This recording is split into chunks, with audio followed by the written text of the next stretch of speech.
When my when my oldest daughter was in fifth grade, she had a bully,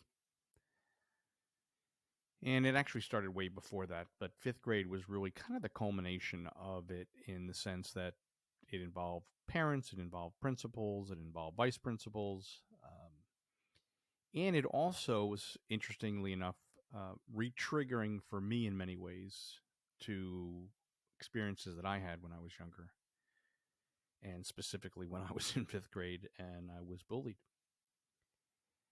And I'd done a lot of work over the years on it, and especially when I was in a master's program in spiritual psychology. And one of the things that we were doing was a project where we were looking at the people, the places in our lives where we were triggered most, and where we could offer up not only an understanding of the story on a deeper level, but also to go through a piece around forgiveness, forgiving the person for the judgments that we've held against them, and ultimately forgiving ourselves for the judgments that we held against ourselves as a result of that experience.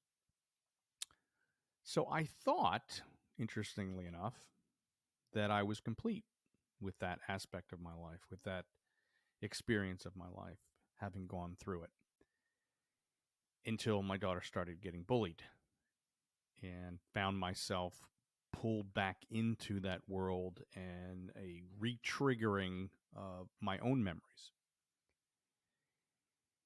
And a lot of anger was coming up for me.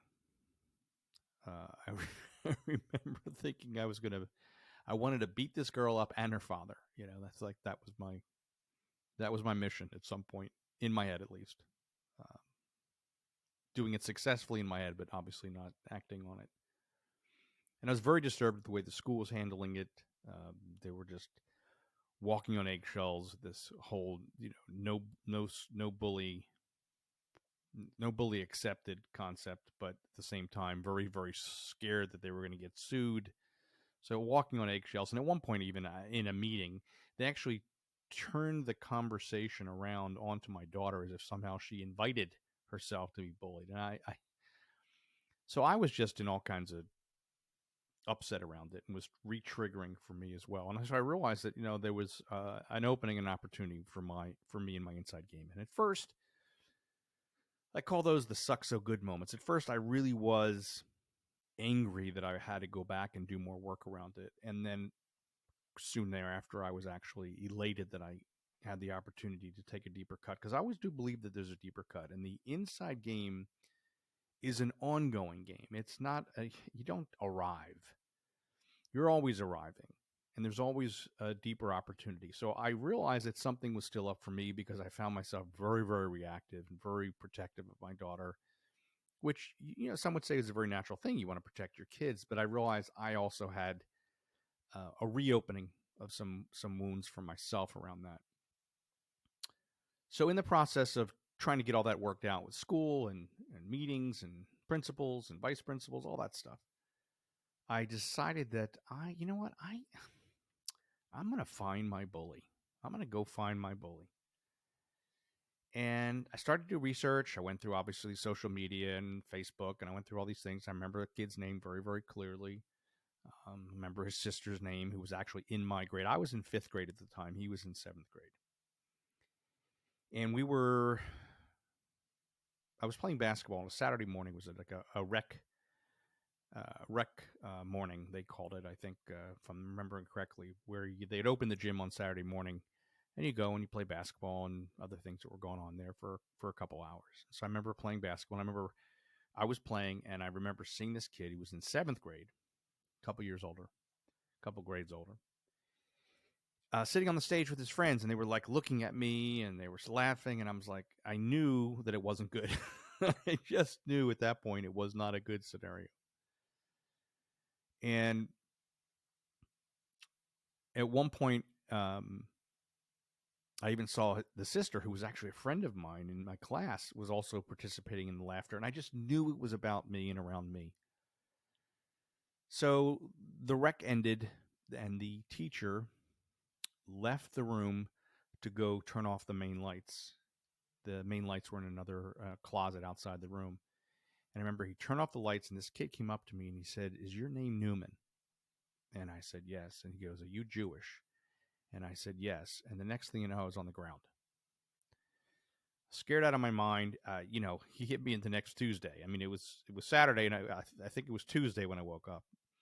But the teacher, thank God, had walked back in and saw like the aftermath of what happened, and kind of didn't actually see the hit, but saw me on the ground and knew that it wasn't good, and kind of broke it up.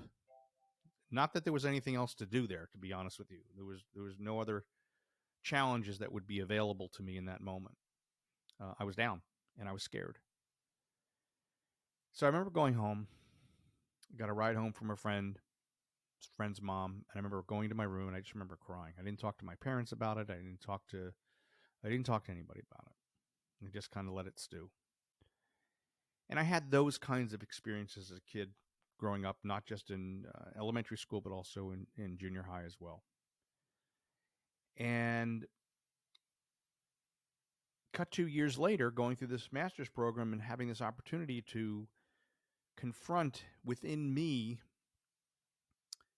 uh, this experience and be able to make peace in a way with him and also within myself, thought was very healing. But there I was, re-triggered, reactivated all over again. So I decided I'm going to find him.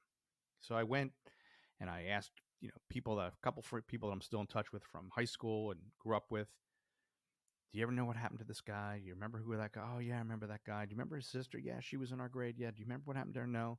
And I searched and I searched and I searched and I could not find it. And I remember in the process of doing it, I remember saying to myself, you know, well, if I'm going to take a deeper cut here, because I may not be able to find him, because in my mind, if I found him, I was wondering, what was I going to find? Was I going to find a frail, remorseful guy who would be wholly apologetic if I called him up and told him my name and told him what happened and what I remember? Would he be uh, remorseful? Would he be apologetic? Or would he be an asshole and say, and still have the same feelings and all that? So I played the scenario over in my mind a million times, a million different ways. What I was going to say, how I was going to say it. And I was in the process of doing that, was in many ways re-triggering myself around a lot of stuff. So I came up short. I couldn't find him. I said, you know what? I was talking to this company online. They have an online website. And I said, and being that I love to write, I said, I want to write an article about this called "Finding My Bully." Because in the process of that, I wanted to talk about and really look at what's the deeper cut. What's the deeper cut? And I started to look at, okay, so what are the ways, right? And I'm still being reactivated in many ways by my own experience through my daughter's experience at the same age. This is no coincidence. And I want to take full advantage of this because the inside game challenges me to always know that there is a deeper cut, to always want to step in, to learn, to grow, that it's an ongoing game. It's not just in one moment. That there always is deeper cut. When you're ready, when I'm ready for that deeper cut, something's going to appear, and to be okay with it. And so I wrote this article, and in the process of doing that, I also confronted myself. In what ways have I bullied myself?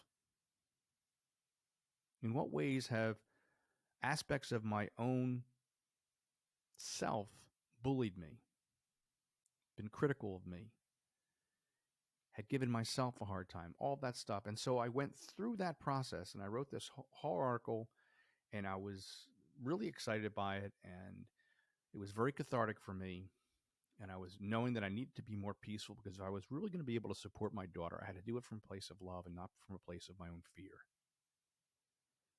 So I write this article, and it comes out, and it gets a decent amount of attention. It's called "Finding My Bully." And in the process of watching what my daughter was going through, I started to think about, not just for myself, like post writing this article and doing my work and forgiving myself for the judgments I've held against myself and the ways that I bullied myself, all vital and all important. I started to think, where in my life was I perhaps a bully to other people. And all of a sudden, it just hit me and hit me hard. And I realized, oh, wow. There was this one time when myself and a couple of my friends were bullying this one guy, like scaring him. Like when I finally allowed it to come to the surface, I could see where I was physically standing in this building when it happened, who was there, where I was standing, who was next to me. It was like all of a sudden this movie just came back and it just flooded me. And I remember seeing, as clear as it was, and this is like 50 years ago, 45, 50 years ago. I mean, I remember clearly seeing this kid's face and how scared he was. And I suddenly remembered, I think I'm friendly with him somehow on Facebook. You know, because we ultimately knew so many people and so many years go by that somehow, somewhere along the way, he must have friended me or something, and I accepted and whatever. You know, you kind of push all that stuff aside and say, it was kid stuff. It was kid stuff. But here it was, like, just sitting with me, so present. So I thought to myself, I have to do this. I have to do this. I had never spoken to him on Facebook before. Once in a while, his stuff would pop up on my feed. We had all these mutual friends in common. We went to rival high schools. And so I said, you know what? I have to do this. And I went into Messenger and I sent him a text message. And I said, hey, I know it's been many, many years. I said, but I distinctly recall a time when my behavior towards you, along with some other guys, was not okay, was inappropriate, was unacceptable. And I've carried this with me in my body, and I'm telling the story, and I'm feeling the tears welling up now. That what I did and how it made you feel is not acceptable. It's not okay. And if you're open to it, you know, and I'll understand if not. I said, I'm asking for your forgiveness. And I hit send. And I felt just an immediate sense of relief. And I don't think it was 10 minutes. 10 minutes that went by. And he responded. And he said, hey, Mitch, he said, thank you for this. It means a lot. He said, all is forgiven. You have a beautiful family.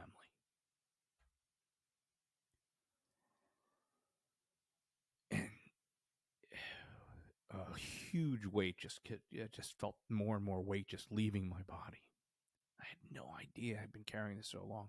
And I was so excited by the experience. I was so relieved and grateful for the experience, not realizing just how much of a hold it had on me, that I ran upstairs and I walked into the room where my wife was sitting, and I looked at her and she looked at me and she goes, what? I go, and I couldn't get a word out.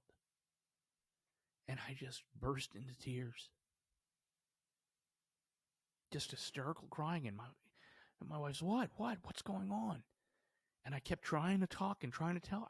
It took me a few minutes before I could calm myself down enough to realize just how much I've been holding on to in my body for all this time. It was taking space inside my body,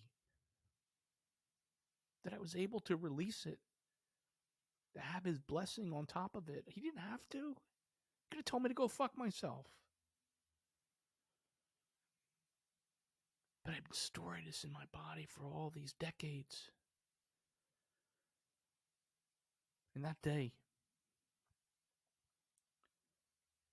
my daughter walked in the door and she was beaming and she was excited. Guess what? What? The teachers, a couple teachers, of our teachers got us together and we talked through it, and I think it's going to be okay. I think it's going to be okay, Daddy.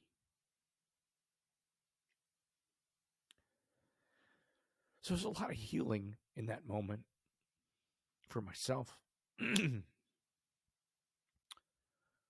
hopefully for my daughter,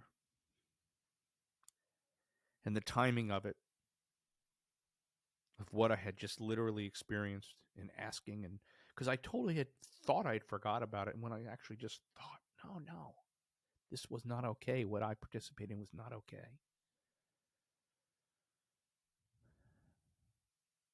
And then I handled it that moment, and I handled it that day, and that day was the day she walked in the door, shared that. So let me tell you this. The inside game is an ongoing game. There's always a deeper cut. There's always an opportunity for growth and healing when we're ready. Despite thinking that what I had achieved and what I had accomplished years earlier by going through that process and participating when I was in school and thinking I had healed it and healed that within me, they was ready for this deeper cut. The deeper cut that allowed me to not only see the ways in which I bullied myself on a deeper level, but the way I actually bullied another person that I participated in. That's not okay. And the willingness to reach out and to ask for forgiveness and to get it, and then to share that with my wife and to be realizing just how much I've been holding on for so many decades, for so long, that I was ready. See, consciousness is not a destination. Transformation is not a straight line. And there's always a deeper cut. And the inside game is an ongoing game, and I encourage you to listen into this podcast, to hear the stories that I'm sharing, that I want you to understand, because when you choose it, and consciousness perhaps isn't for everybody, but when you choose it, it is an ongoing game. And when you start to see what you can do on the inside and how it can affect the world and your world on the outside, that's when you know you truly have game. You're truly here to win and to lift other people up. Not just yourself, but to lift other people up. So I could be there, present for my daughter and her experience, without my own experience revisiting me and blocking my ability to support her. Where else does this happen in life for us? Where are the other places that we notice in our lives where not doing your own inside work, my own inside work, creates a block in our ability to really lift other people up? So I found my bully that day.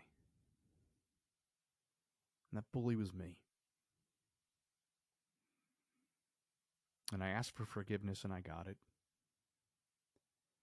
And I forgave myself for the choices that were made.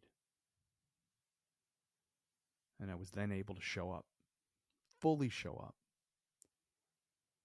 100% show up and be there and be present for my daughter. And just the lifting of that energy and lifting of that frequency and the own work that I did in that moment did not fall on deaf ears in the universe, because my daughter walked in the door and said, "Daddy, I think it's going to be okay.